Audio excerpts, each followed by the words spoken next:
மதுரை சென்னை இடையே முதலில் பகல் நேர ரயிலாக இயக்கப்பட்ட வைகை எக்ஸ்பிரஸ்க்கு இன்று 47வது பிறந்தநாள். இதனையடுத்து ரயில் ஆர்வலர்கள் அந்த வைகை ரயிலை அலங்கரித்து முன்னதாக அது என்ஜின் முன்னாக தீபாராதனை காட்டி தேங்காய் உடைத்து பூஜைகள் செய்து அதன் பின்னர் 47வது பிறந்த தினத்தை முன்னிட்டு பிளாட்ஃபார்ம்ல வைத்து கேக் வெட்டி அங்க இருக்கக்கூடிய ரயில் ஓட்டுநர்கள் மற்றும் நடத்துனர்கள் கார்டு ஆகியோருக்கு மாலை அணிவித்து மரியாதை செய்தனர். அது மட்டும் இல்லாது ரயில் பயணிகளுக்கு கேக்குகளை ஊட்டிவிட்டும் இனிப்புகளை வழங்கியும் இந்த விழாவை கொண்டாடி இருக்கிறார்கள். 1977ஆம் ஆண்டு ஆகஸ்ட் 15ஆம் தேதி சுதந்திர தினத்தன்று மதுரை சென்னை இடையே முதல் பகல் நேர ரயிலானது இயக்கப்பட்டது.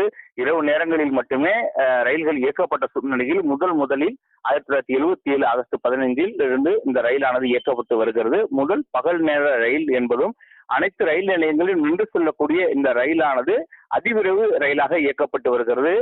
ஏறத்தாழ ஒரு 7 மணி நேரத்தில் சென்னையை அடைந்து வருவதற்காக இந்த ரயிலானது இயக்கப்பட்டு வருகிறது. 47 ஆண்டுகளாக மக்களுக்கு சேவையாற்றி வருகிறது.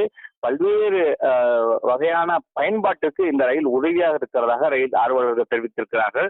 அது மட்டும் இல்லாமல் தொழிலதிபர்கள் மற்றும் பணி நிமித்தமாக சென்னை செல்லக்கூடியவர்களோ அல்லது மதுரைக்கு வரக்கூடியவர்களோ இந்த ரயிலில் பயணிப்பது எளிதாக இருக்கக்கூடியதாக கருதுகிறார்கள். பகல் நேரத்தில் அமர்ந்து செல்லக்கூடிய வகையில் இந்த ரயில் வடிவமைக்கப்பட்டிருக்கிறது. அப்படி சிறப்பு வாய்ந்த ரயில் தான் இன்று 47வது பிறந்தநாளை கொண்டாடுகிறது. அதன் அடிப்படையில் தான் ரயில் ஆர்வலர்கள் ஒருங்கிணைந்து இந்த விழாவுக்கான ஏற்பாடுகள் செய்து ரயில் இன்ஜினை அலங்கரித்தும் அதன் தொடர்ச்சியாக ஓட்டுநர்கள் மற்றும் நடத்துனருக்கு அவர்கள் மாலை அணிவித்தும் நினைவு பரிசு வழங்கியும் அதனை தொடர்ச்சியாக கேக் வெட்டி கொண்டாடி அதற்கு பின்னதாக இனிப்புகள் வழங்கி இந்த விழாவை நிறைவு செய்து அதே ரயிலில் அவர்கள் சென்னை நோக்கி பயணித்திருக்கிறார்கள். இப்படி 47 ஆண்டுகளாக சேவையாற்றிருக்கக்கூடிய வைகை எக்ஸ்பிரஸ் தான் இந்த விழாவானது எடுக்கப்பட்டிருக்கிறது. மோகன்ராஜ்.